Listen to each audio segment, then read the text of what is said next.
どうも、ギターショップトニックの小沢です。皆様、ヴィンテージギターはお好きでしょうか？今回はですね、トニックにこのめちゃくちゃかっこいいやつ入ってきましたので、改めてヴィンテージギターについてやっていこうかなと思いますね。ヴィンテージギター、おそらくギターやってる方、皆様お好きというか気になる部分だと思いますので、今回はですね、そんなヴィンテージギターのですね、定理だったりとか、価格帯だったりとか、高騰の理由だったり、なぜ愛されるのかっていうところをやっていこうと思います。最後にはですね、こちらのフェンダーの1962年製のテレキャスター使用してサウンドチェックもやっていこうと思います。今回いろいろとまた調べてみたんですけども、きっと皆様楽しんでいただける内容になっていると思いますので、よろしければ最後までご視聴ください。ということで本編へどうぞ。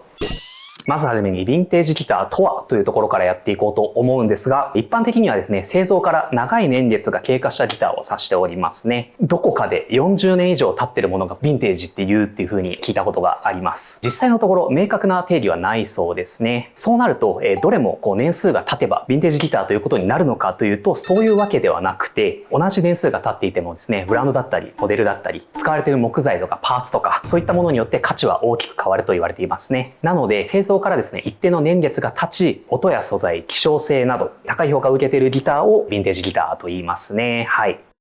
そんなヴィンテージギターなんですけども、なぜ価値があるのかっていうところを小沢なりにちょっと考えてみましたので、一つ一つ紹介していこうと思います。まず一つ目、木材ですね。当時はですね、軽量なマホガニーだったりとか、アッシュ、アルダー、美しいメイプル、ハカランドとか、エボニーとか、現在では希少価値の高い材がですね、豊富に採用されていたというふうな話ですね。現在だと伐採の規制だったりとか、ワシントン条約で同等材の新規供給が困難なものがありまして、代替材に切り替わってしまっているというふうなのが多いですね。いろんな代替材があるハカランダはですね、もう新規で手に入らないので、もう素材だけでプレミアの価値があるというか、非常に高値で取引されてますね。ハカランダ指板っていうだけでちょっとギタリストとしてはみたいなってなる瞬間あると思います。他にもですね、エボニーは近年では取れなくなってきて、リッチライトっていう人工樹脂に変わっていたりとか、軽量な材が少なかったりもして、ボディにチェンバー加工を施したりっていうことをやったりして、軽量化を図っていたりっていうのもありますね。エレキギターが製造され始めた頃に使用していた材っていうことはですね、やっぱりこの時期に使用した木材っていうのはエレキギターに最も適していたものを使っていたんじゃないかというふうに考えられると思います。ヴィンテージギターがなぜ価値あるのかというと、この2つ目ですね。サウンドですね。新しいギターには出せないサウンドを持っていると言われているんですけども、なぜそうなるのかっていうと、ギターの主要な部分はやっぱり木なので、長年の使用だったり保管だったりっていうところで、内部の水分がどんどん抜けていくんですね。それによって繊維がどんどん引き締まっていって、木材の振動がスムーズになって、音にい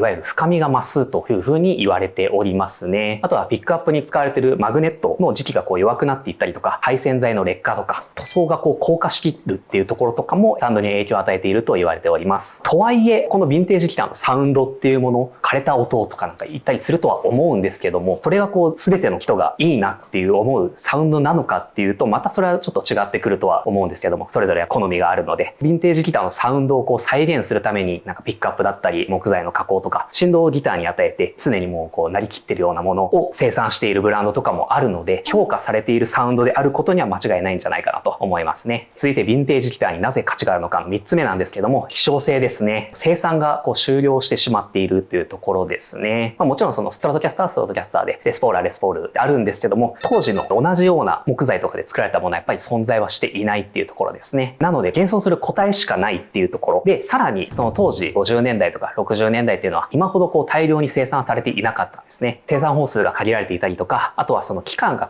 限定されていたりっていうものも多いです。現行品で何年製のストラトをモチーフにしたものをたくさん出てるとは思うんですけども、当時はその時期しか作っていなかったっていうことで、ワンピースのメイプルの時期とか、スラブローズ、ラウンドローズ、スパロゴ、トラロゴ、スモールヘッド、ラージヘッドとか、ロングテノンとか、レスポールのサンバーストフィニッシュとか、そういったところと、あとやっぱり過渡期の仕様のものとかがあったりもして、コレクターからするとそのあたりすごい心をくすぐられるんじゃないかと思いますね。現存する個体が少ないっていうところで、長い年数が経っているので、破損とか改造とか修理とかによってオリジナルからの価値が下がってしまうんですね。さらに新品が作られないので、年数が経つごとに状態がいい個体っていうのはどんどん減っていくんですね。先ほどもお伝えしたんですけど、リーシュのモデルはやっぱり今でもあるんですけども、当時の木材を使って当時の製法で当時のパーツでっていう風な再現はやっぱり難しいみたいですね。なのでヴィンテージギターっていうものはですね、有限の資源なんですね。需要に対して供給がもう減っていく一方なので、価値を高めている理由の一つだと思います。そしてヴィンテージギターの価値が高まっている理由ですね、4つ目なんですけども、デザインですね。大量生産を行う前の時代ならではの造形美といいますか、職人の手作業による少数生産で一本一本個体差とか味わいがあるっていう風な話ですね。やっぱりヘッドの形状とか、ロゴの配置とか、ピックガードの形とか、時期ごとに結構細かな違いがあるみたいです。あとはですね、この頃に使用されている塗料ですね、ニトロセルロースラッカーの塗料はですね、時間とともにひび割れが入っていって、レザーチェックというんですけども、独特の表情になっていくという風な形ですね。あとはボディのカラーリングも経年変化によって退色していったりとか、メープル指板とかネックの色が飴色になっていったりとか、ネックの塗装が剥げて木部が見えているような状態になったりとか、ピックガードとか金属パーツとかも酸化とか摩耗によって新品だと再現できない色味とか質感が出ますよね。今だとレリック加工って言って新品の状態から長年使ったようなギターを再現しているものっていうのがあるんですけども、オリジナルのものとは若干異なるみたいで、なのでヴィンテージギターの価値が高まっている理由としましては、当時の上質な材をですね、職人が手作業で作り上げていて、元々の生産本数が少なくて、かつ現存している個体はもう有限だと。さらに経年変化によって唯一無二のルックスに仕上がっているというところですね。はい。今後はですね、90年代のモデルとか2000年代のモデル、年数が経てばヴィンテージの仲間入りっていう風な形になっていくとは思うんですけども、実際のところどのように高騰するのか気になるところですね。先ほどもお伝えしたんですけど、古いだけでなく希少性とか製造品質とか歴史的価値みたいなものも大事だとは思うんですけども、どのように値段が上がっていくのか、どういう風な価格変化が起きるのかっていうのはかなり楽しみだなと思っております。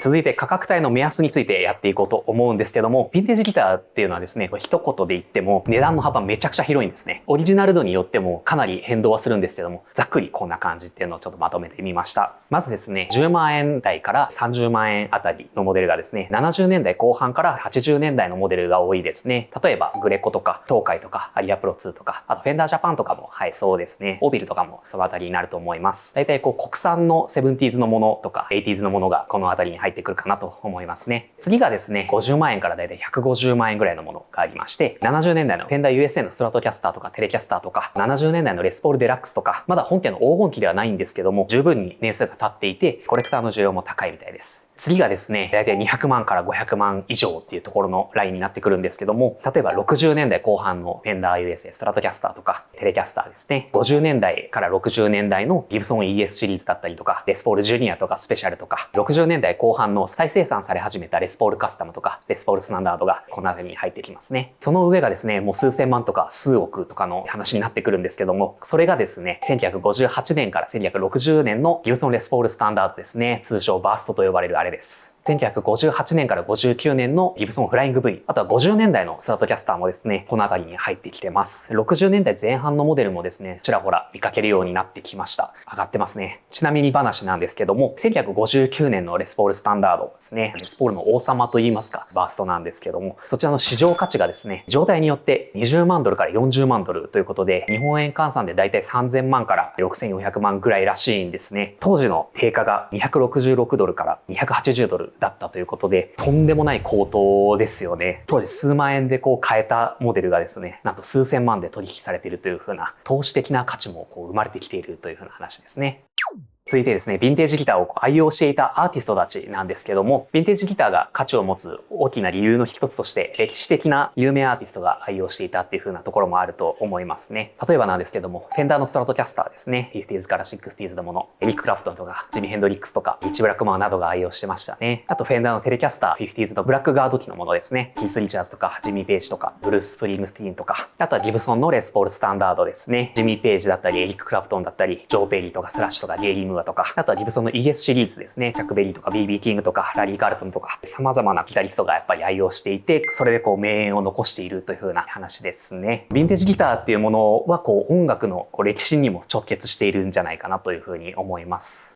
今回使用するモデルがこちらの Fender 1962テレキャスターですね。エレキギター2大ブランドの一つである Fender の代表機種ですね。ソリッドギターの元祖と言われています。今では多くのリーシューモデル存在するんですけども、本物の1962年のテレキャスターです。特徴としましては、このスラブボードのハカランド指板ですね。ボディがリフィニッシュされている個体ですね。重さが 3.14kg とかなり軽量なモデルになってます。価格が231万円で販売中でございます。ヴィンテージギターについて語ってきたんですけども、今回このモデルを使ってサウンドチェックやっていこうと思います。クリーンとクランチとドライブで鳴らしていきますので、様々なヴィンテージギター存在するんですけども、こんな感じの音が出ますっていうのをぜひ聞いていただけたらと思います。どんな音になるんですかね。はい、楽しみです。ということで、音聞いてみてください。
と聞いていただきました。いかがでしたでしょうか？オーソドックスなテレキャスターと比べるとめちゃくちゃ太い音と言いますかね。テレキャスターってものすごいブライトなサウンドのイメージがあるんですけども、その要素も持ちつつ一味違った極太のサウンドだったんじゃないかなと私は思いますね。ヴィンテージギター語ってきたんですけども、まさに生きた芸術品と言いますか、単に古い楽器っていうことではなくて、音とか見た目とか希少性とか歴史、そして誰が弾いたかっていう風なものが全て重なって世界中のギタリストとかコレクターに愛されているんじゃないかなと思います。いますね。めちゃくちゃ高価なものなんですけども、弾くことも楽しいですし、やっぱ眺めるっていうのもめちゃくちゃいいですし、それぞれに合った楽しみ方ができていいんじゃないかなと思いますね。ヴィンテージギターいつか1本手に入れたいですね。急がないとどんどん値上がっていきますもんね。気になる答えがあったら早めにチェックしていただけたらなと思います。ということで皆様いかがでしたでしょうか？ヴィンテージギターに関する話何やらありましたらぜひぜひコメントしてみてください。昔はいくらだったのになみたいなコメントとかあったらぜひお勉強させていただきたいのでコメントしていただければと思います。ということで本編終わり。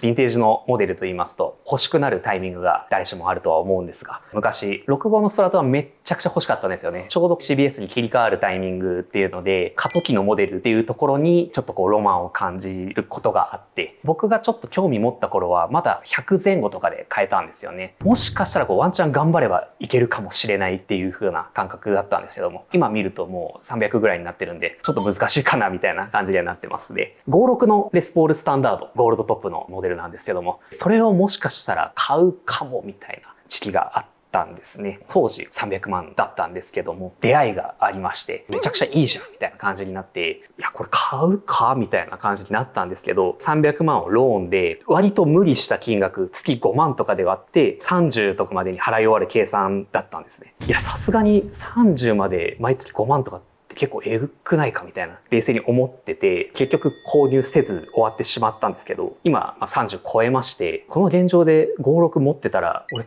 結構金持ちだったかもしれないみたいなちらほら思ったりもしますね。多分倍ぐらいにはなってるとは思うんで、当時買っておけばよかったみたいなものって結構あるとは思うんですけど、その56のモデル手に入れたとして音とかやっぱめちゃくちゃ良くて見た目もかっこよかったんですけど、ライブ持っていけないよなみたいなのがあって、レコーディングでは使えて、あと家で弾いたりとかっていうのはできていいなとは思ったんですけど、当時ガンガンバンドやってたんでレコーディングだけで使うちょっとロマンはあるんですけど、ライブ使うの怖いなっていうのはすごい懸念してる部分はありましたね。パクられたりしたらもう最悪じゃないですか。結局買わずみたいなっていうのがありましたね。ヴィンテージギターを買おうか迷ったとか買ったとかそういった話あったらぜひコメントしていただければと思います。この動画が面白かったという方はいいねとチャンネル登録高評価よろしくお願いします。いつも見てくださっている皆様本当にありがとうございます。感謝しております。Twitter、Instagram、Facebook 各種やっておりますのでそちらもぜひチェックフォローよろしくお願いします。横浜市西区平沼 1-4-8 丸山ビル1階ですね。北ショップと肉営業しておりますのでぜひ遊びに来ていただけたらと思います。最後までご視聴いただきありがとうございました。また次回の動画でお会いしましょう。バイバイ。